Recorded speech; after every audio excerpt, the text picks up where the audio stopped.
नमस्कार, मी विजय काते. आपण पाहता नवरा स्टेट डिजिटल. विशेषतः महाराष्ट्र राज्याच्या परिवहन विभागाच्या मार्फत मराठी सक्तीची जी रिक्षा चालकांना आणि टॅक्सी चालकांना करण्यात आली होती, त्या संपूर्ण गोष्टीमुळे राजकीय गदारोळ उडाला होता. यानंतर परिवहन मंत्र्यांनी सरळ घोषणा केली होती की ही मराठी शिकण्यासाठी आम्ही कार्यशाळाचं आयोजन करू. विशेषतः या मीरा भाईंदर शहरामध्ये ह्या कार्यशाळेला रिक्षा चालकांचा फार असा उत्स्फूर्त असा प्रतिसाद मिळालेला आहे. नेमकं त्या रिक्षा चालकांना नेमकं काय शिकवलं जातं आणि जे शिकलेली आहेत नेमकं त्यांना मराठी येतं की नाही याची ग्राउंड रिपोर्ट आज आपण नवराष्ट्राच्या मार्फत करणार. नेमकं रिक्षावाल्यांचं म्हणणं तरी काय आणि या संपूर्ण कार्यक्रमाचे आयोजन ज्यांनी केलं, जे मीरा भाईंदर म्हणजे ज्यांच्या खांद्यावर ही जबाबदारी, नेमकं त्यांचा अनुभव कसा होता, पुढे भविष्यामध्ये ह्या संपूर्ण गोष्टीची रूपरेषा कशी असेल आपण जाणून घेणार आहोत. ही संपूर्ण ग्राउंड रिपोर्ट. महाराष्ट्र राज्य परिवहन विभागाच्या मार्फत 15 ऑगस्ट ही अंतिम मुदत दिली आहे रिक्षा चालक आणि जे टॅक्सी चालक जे अमराठी आहेत त्यांना मराठी शिकण्याचं. परंतु मीरा भाईंदर शहरामध्ये जो उत्स्फूर्त असा जी कार्यशाळा राबवण्यात आली त्याच्यामध्ये रिक्षा चालकांचा हा उत्स्फूर्त असा प्रतिसाद मिळतात. आज आपल्यासोबत शिवसेनेचे पदाधिकारी सचिनजी मांजरेकर आहेत. त्यांच्या खांद्यावर ही सर्व जबाबदारी की ह्या सर्व रिक्षा चालकांना मराठी शिकेपर्यंत, त्यांना ते गव्हर्नमेंटचं सर्टिफिकेट मिळेपर्यंत ही सर्व जबाबदारी त्यांच्याकडे. सर, काही आम्ही रिक्षावाल्यांशी बोललो, ते अगदी स्वतः सांगतात की ह्या कार्यशाळानंतरही आम्ही मराठी शिकायला रेडी आहोत. म्हणजे कुठेतरी असं वाटतं की मराठी भाषेवरून जो वाद निर्माण वगैरे होता, त्यांना मारहाण होत होती, कुठेतरी आता ह्या गोष्टी थांबतील. आणि तुमच्या ह्या संपूर्ण एकंदरीमध्ये हा अनुभव कसा होता? अप्रतिम अनुभव. कारण ज्या दिवशी आदरणीय सरनाईक साहेबांनी हा निकाल दिला, म्हणजे आदेश काढला की महाराष्ट्रामध्ये वाहन चालकांना, ओला उबेर रिक्षावाल्यांना मराठी आलीच पाहिजे आणि त्याशिवाय पर्याय नाही. सुरुवातीला असं वाटलं की खरंच कितपत ही गोष्ट लोकांपर्यंत पोहोचेल, कितपत प्रतिसाद वगैरे ह्याचा मिळेल. परंतु कालांतराने जे वर्ग आम्ही मीरा भाईंदर शहरामध्ये सुरू केले, किंबहुना महाराष्ट्रामध्ये सुरू असतील, तर मीरा भाईंदरमध्ये सुरुवातीला 175ची बॅच, 50ची बॅच, काशी मीरा जरीमिरी तलाव या ठिकाणी आमचे जयरामजी मेसे त्यांच्या टीम सकट तिथे एक मोर्चा सांभाळतात. तिथे सुद्धा 450-500च्या वरती विद्यार्थी झाले. प्रताप सरनाईकजींच्या ऑफिसमध्ये जवळजवळ आत्ता 1700 ते 1800च्या वरती विद्यार्थी शिकत आहेत.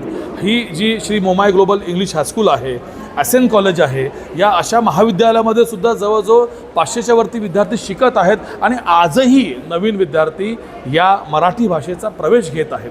तर खूप असा आनंदाचा विषय आहे. कारण जेव्हा आम्ही संवाद साधतो, जेव्हा आम्ही एक जाणून घ्यायचा प्रयत्न करतो की फक्त आणि फक्त सर्टिफिकेटची भीती आहे म्हणून मराठी शिकतायत, ही खरंच त्यांना मराठीबद्दल आदर आहे आणि सांगायला अत्यंत आनंद होतो साहेब की मनापासून त्यांना मराठी शिकायची आहे.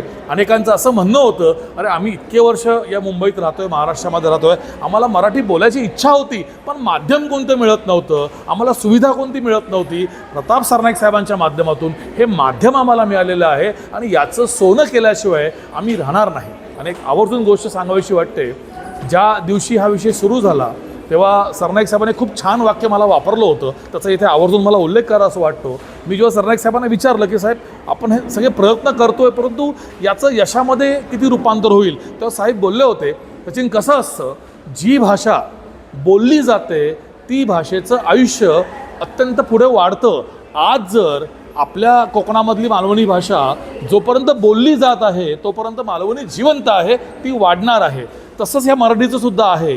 जर ही मराठी भाषा या सर्व अमराठी बांधवांच्या मुखातून जर बोलली गेली तर आपली भाषा अजून अनेक वर्ष पुढे जाईल, अजून अनेक वर्ष जिवंत राहील. आणि हाच आपला प्रयत्न आहे.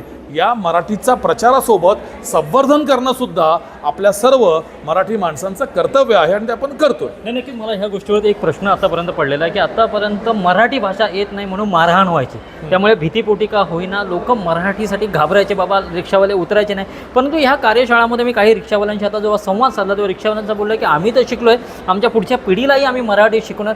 कुठेतरी वाटतं ही कार्यशाळा जी आयोजित केली होती ते अगदी त्याचं जे लक्ष्य होतं ते कुठेतरी तुम्ही गाठलं आहे. 100%. कारण प्रत्येक गुरुजी, आमचा शिकवणारा प्रत्येक गुरुजी त्यांना गृहपाठ देतोय की जी मराठीची वाक्य तुम्हाला मी वर्गात शिकवतोय त्याचं पाठांतर, कारण आपण एक पुस्तक सोबत देतोय, त्याचं पाठांतर तुम्हाला घरी जाऊन करायचं आहे आणि घरच्या आपल्या सगळ्या परिवारातील लोकांसोबत प्रॅक्टिस करायची आहे, सराव करायचा आहे, तरच तुम्हाला परीक्षेत चांगले मार्क मिळतील. कारण लवकरच मौखिक परीक्षा होईल. त्यामुळे प्रत्येकजण घरी जाऊन आपल्या कुटुंबासोबत चर्चा करत आहे, वाक्यांचा सराव करत आहे आणि आम्हाला येऊन सांगतं आहे. आम्ही तर सोडा साहेब, आमची धर्मपत्नी पण आता मराठीमध्ये बोलते, आमची मुलंसुद्धा मराठीमध्ये बोलतात. खूप तुमची गोड मराठी आहे. म्हणजे खऱ्या अर्थाने ह्या कार्यशाळेमुळे मराठी भाषेचा प्रचार आणि प्रसार होतोय का? 200%. सर दुसरा एक विषय होता की ह्या आतापर्यंत ही जी काय प्रक्रिया चालू आहे, ही प्रक्रिया साधारणपणे आपल्या प्रेक्षकांना तुम्ही सांगू शकता की जे रिक्षावाले आतापर्यंत ह्या कार्यशाळामध्ये आले नसतील तर ही प्रक्रिया नेमकी कशी आहे, ह्यांना सर्टिफिकेट मिळणार कशा आणि 15 ऑगस्टच्या नंतर त्यांना यावरती कोणत्या प्रकारचे असे दंड आकारले जातील? बघा, सुरुवातीला साधारणतः एप्रिल महिन्याच्या शेवटी सरनाईक साहेबांनी हा निर्देश काढला आणि ही घोषणा केल्यानंतर अनेक असे प्रस्ताव समोर आले की चला नियम तर आपण बनवतो आहोत की मराठी भाषा ही बोलली गेली पाहिजे वाहन चालकांना, नाही बोलली तर त्यांचा आपण परवाना रद्द करू. परंतु अनेक संघटना समोर आल्या, त्यांनी विनंती केली की साहेब आम्ही मान्य करतो मराठी या महाराष्ट्रामध्ये आलीच पाहिजे, मातृभाषा या महाराष्ट्राची, पण आम्हाला थोडी सवलत द्या. मग पूर्ण महाराष्ट्रामध्ये साधारणतः 4,500पेक्षा जास्त शिक्षकांची नियुक्ती करून प्रताप सरनाईक साहेबांनी पूर्ण महाराष्ट्रामध्ये मराठी वाङ्मयाच्या जेवढ्या संस्था आहेत, मराठी भाषेच्या जेवढ्या संस्था आहेत त्यांना एकत्रित करून हा एवढा मोठा वटवृक्ष उभा केलेला आहे. आणि मग ह्याच्यामध्ये 4 सत्रांची आपण नोंद करून घेतो. प्रत्येक सत्रामध्ये आपले शिक्षक 4 मराठीतले वाक्य त्यांना शिकवतात, त्यांच्याकडून घेतात. असे 4 सत्रामध्ये 16 वाक्यांचा अभ्यासक्रम यांच्या पुस्तिकेमध्ये आहे. बरं, या 16 वाक्यांचा अभ्यासक्रम आणि 4 सत्र संपल्यानंतर एक परीक्षा, मौखिक परीक्षा RTO डिपार्टमेंटचे अधिकारी, आमचे सगळे शिक्षक वर्ग यांच्या माध्यमातून घेतली जाईल. साधारणतः 25 जुलैनंतर या परीक्षेला आपण सुरुवात करतो आहे. कारण आमच्याकडे जो आत्ता आकडा आहे 3,212चा, यातले 2,500 विद्यार्थ्यांचे 4ही वर्ग पूर्ण झालेले आहेत. काही विद्यार्थ्यांचे शिल्लक आहेत, तर ज्यांचे पूर्ण झालेले आहेत त्यांची 25 जुलैनंतर मौखिक परीक्षा घेतली जाईल. मौखिक परीक्षेमध्ये त्यांनी जे 16 वाक्य शिकलेले आहेत त्यातले कोणतेही 3 किंवा 4 वाक्य त्यांना तोंडी विचारले जातील आणि तोंडी परीक्षेप्रमाणे त्यांना त्या वाक्यांची मराठीमध्ये उत्तरं द्यायची आहेत. जे विद्यार्थी मराठीमध्ये उत्तर देण्याचा प्रयत्न करतील, उत्तर देतील, त्यांना आपले RTOचे अधिकारी पास म्हणून जाहीर करतील आणि मग ती संपूर्ण शृंखला तयार होऊन जाईल. आणि अशा 5 विद्यार्थ्यांना साधारणतः 17 ऑगस्टची तारीख आमची आत्ता तात्पुरती ठरते आहे. 17 ऑगस्टनंतर आम्ही त्या सर्व विद्यार्थ्यांना त्यांचं एक पास झालेलं आपल्या वाहन डिपार्टमेंटचं, RTO विभागाचं, परिवहन विभागाचं एक सर्टिफिकेट, तेही QR कोडवालं, कारण कोणतीही त्याच्यामध्ये कलाकृती होऊ नये. बरेच कलाकार असतात, डुप्लिकेट वगैरे बनवतात, तर असं काही घडू नये म्हणून QR कोडचं सर्टिफिकेट आपण त्यांना देणार आहोत. आणि अशा प्रकारे एक मराठी आम्ही शिकलो, आम्ही वर्गाला गेलो होतो, आम्हाला मराठी जमते आणि प्रयत्न करतोय असं सर्टिफिकेट घेऊन ते त्यांच्या वाहनामध्ये 15 ऑगस्टनंतर फिरणार आहेत. ज्या वेळेला RTO अधिकाऱ्यांचा त्यांचा सामना होईल तेव्हा त्यांना ते सर्टिफिकेट दाखवायचं आहे. ज्या विद्यार्थ्यांकडे हे मराठी शिकल्याचं सर्टिफिकेट नसेल, सुरुवातीला त्यांच्यावरती दंड आकारण्यात येईल. तेच विद्यार्थी जर पुन्हा सापडले तर त्यांचं लायसन रद्द करण्यात येईल आणि पुन्हा तेच विद्यार्थी जर पुन्हा सापडले तर त्यांचा परवाना रद्द करण्यात येईल. आणि आता नवीन परवाना देणं महाराष्ट्रामध्ये बंद केलं असल्यामुळे हे परवान्यांची आता फार मोठी मौल्य ह्यांना माहिती आहे की याचा परवाना जर रद्द झाला तर काही खैर नाही. तर असं एखादं रचना आपल्या परिवहन विभागाच्या माध्यमातून आपण ठेवलेली आहे आणि टप्प्याटप्प्याने त्याच्यावरती व्यवस्थित वेळोवेळी इम्प्लिमेंट केलं जाईल. नाही, नक्कीच हे आपल्यासोबत होते आज इकडचे जे परिवहन विभागाचे जे मंत्रालयांचं आहे, म्हणजे प्रताप सरनाईक यांचं जे विधानसभा क्षेत्र, त्या विधानसभेमध्ये जे पदाधिकारी सचिन मांजरेकर यांनी यांच्यामार्फत जे म्हणजे महाराष्ट्र राज्यामार्फत जे काढलेलं आहे की रिक्षा चालकांना, टॅक्सी चालकांना मराठी शिकण्यासाठी, विशेषतः म्हणजे आतापर्यंत मराठी भाषेवरून मारहाण झाली, पण त्यामुळे मराठी भाषेचा त्यांच्याकडे आदर नव्हता, तर भीती होती. कुठेतरी असं वाटतं ह्या कार्यशाळेतून ज्या आम्ही रिक्षावाल्यांशी संवाद साधला, कुठेतरी ह्या कार्यशाळेतून भविष्यामध्ये मराठी भाषेचा प्रचार आणि प्रसार नक्कीच होईल. आतापर्यंत रिक्षावाल्यांनी जी मराठीबद्दल आपुलकी आणि जे प्रेम दाखवलेलं आहे, कुठेतरी असं वाटतं की परिवहन विभागाच्या मार्फत ही केलेली सक्ती कुठेतरी भविष्यामध्ये महाराष्ट्रामध्ये तरी मराठी भाषेला सुगीचे दिवस येतील. अधिक बातमीसाठी आपण पाहत राहा नवराष्ट्र डिजिटल. मी विजय काते, मीरा भाईंदर. मराठी सीखने के लिए अच्छा है, मराठी अच्छा सिखा रहे और जो पैसेंजर से बात करना चाहिए या बसा मी तुम्हाला सोडतो, ते अच्छा है. तो एक चीज़ जो अभी हो रही है इसका आप स्वागत कर रहे हैं या नाही, वेलकम सर. आमचे नाव राम स्वारत आदव आहेत.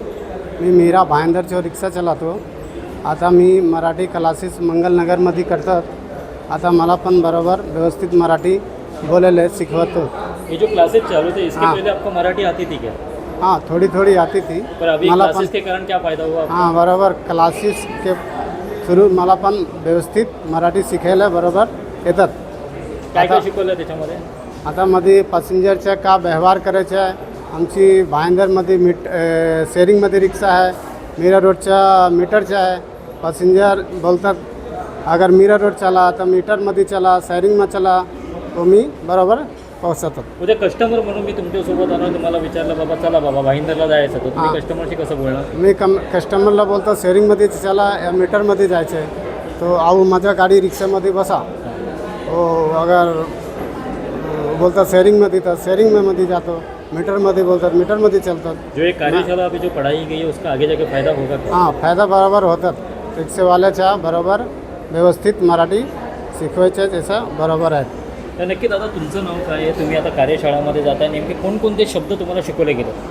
साहेब माझं नाव किरण कुमार घनश्याम शुक्ला आहे आणि मला प्रवासी आला आणि मला आवाज दिले रिक्षा, मग मी थांबवलं आणि हे कार्यशाळामध्ये शिकवलं जात आहे. आणि त्याच्यामध्ये प्रवासी आला, मला भाईंदरला जायचं आहे, मग मी बोललो या बसा. मग त्याच्यानंतर मी त्यांना चाललो, बोला मीटर पडवा. मग मीटर टाकलेलं आहे. आणि त्याच्यानंतर रस्त्यामध्ये त्यांनी हे कार्यशाळेमध्ये शिकवलेलं आहे की पॅसेंजर मोबाईलवरून काहीतरी आवाजमध्ये हे घेतला, मग आपण सांगायचं त्यांना साहेब जरा आवाज हळू करा. आणि त्याच्यामध्ये आपको लगता है ये कार्यशाळा जो ही जी कार्यशाळा आहे, ह्या कार्यशाळामुळे जे मराठी हिंदी जो वाद होता त्याच्यामध्ये रिक्षावाल्यांना कधी कधी मारहाण पण झाली होती, ती आता कुणीतरी थांबेल असं वाटतं? हो हे थांबवणारच आहे. काय आहे, मराठी शिकलं, मग किती लोकांना मराठी समजत नव्हता रिक्षावाल्यांना, मग शब्दाचा व्यवहार ह्याच्यामध्ये प्रॉब्लेम होता, म्हणून ते वेगळं काहीतरी समजायचं, त्यामुळे वाद व्हायचा. त्यामध्येच वाद व्हायचे. म्हणून हा कार्यशाळा साहेबांनी चालू केलं, म्हणून आम्हाला शिकवायला जास्त भेटलेलं आहे. आता ही कार्यशाळा पुरतात मराठी शिकणार की ह्याच्या पुढेही मराठी शिकण्याचा प्रयत्न करणार तुम्ही? नाही कार्यशाळा बंद पण झालेलं आहे, त्याच्यानंतर पण आम्ही शिकू. म्हणजे चांगलं बोलायचं आणि महाराष्ट्रामध्ये राहिलं आहे, कमवायचं इथे कमवत आहे म्हणून ते मराठी शिकायलाच पाहिजे. ते असताना